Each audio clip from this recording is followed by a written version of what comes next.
ကျမရဲ့ချစ်လှစွာသောသမီးငယ်လေးတွေတူမငယ်လေးတွေညီမငယ်လေးတွေကိုမေတ္တာရှိထားပြီးပြောပြချင်ပါတယ်ခေတ်ဆက်ဆက်မှာယောက်ျားကောင်းတော့မောင်မတစ်ထောင်ဆိုတဲ့စကားနဲ့မောင်မတစ်ထောင်နဲ့နေချင်ကြတဲ့ယောက်ျားကောင်းတွေကရှိခဲ့ကြတာပါအရင်ခေတ်တွေကလည်းရှိခဲ့တယ်အခုလည်းရှိနေတယ်နောက်လည်းရှိနေကြအောင်ပါအားလုံးကိုမဆိုလိုပေမဲ့တချို့သောယောက်ျားတွေကဖောက်ပြန်တာကိုဂုဏ်ယူနေတတ်ကြတာကြွားဝါနေတတ်ကြတာသူတို့ကိုသူတို့မော်ကြွားပြနေတတ်တာတွေလည်းရှိတတ်ကြပါသေးတယ်သူတို့တွေဟာအသက်အရွယ်အရစီးပွားရေးမှာအတန်အသင့်ပြည့်စုံတဲ့သူတွေမို့လူပြိုလူလွတ်ယောက်ျားလေးတွေထက်ပိုပြီးသုံးနိုင်ဆွဲနိုင်ပေးနိုင်ကမ်းနိုင်အမ်းနိုင်ကြပါတယ်လူချင်းစရာတွေလူအပ်ချက်တွေအပြိုင်ဆိုင်တွေများလွန်းတဲ့ခေတ်ကာလကြီးမှာ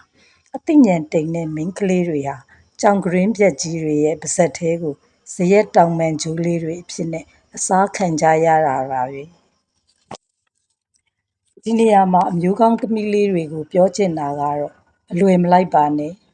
ရေထဲမစင်းတဲ့သူဟာရေနစ်ပြီးသေစရာအကြောင်းမရှိပါဘူးအရာရာမှာပါးနက်လိမ်မာတဲ့စားနေကြကြောင်ပါကြီးတွေရဲ့ရန်ကနေရှောင်ဖို့အိမ်အောင်ရှိတဲ့ယောက်ျားတွေနဲ့ခဝေးနေပါအိမ်အောင်ရှိယောက်ျားတွေနဲ့နီးနီးကပ်ကပ်နေခြင်းဟာ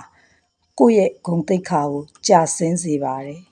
ဖောက်ပြန်ခြင်းနဲ့အိမ်အောင်တဲ့ယောက်ျားဟာမိန်းကလေးတွေကိုရက်ရောပေးကမ်းတဲ့နည်းနဲ့ချင်းကပ်မယ်သူတို့ရဲ့အိမ်အောင်တွေနဲ့အစင်မပြေတဲ့အကြောင်းတနာစရာကောင်းလောက်အောင်ပြောပြီးချင်းကပ်ကြလိမ့်မယ်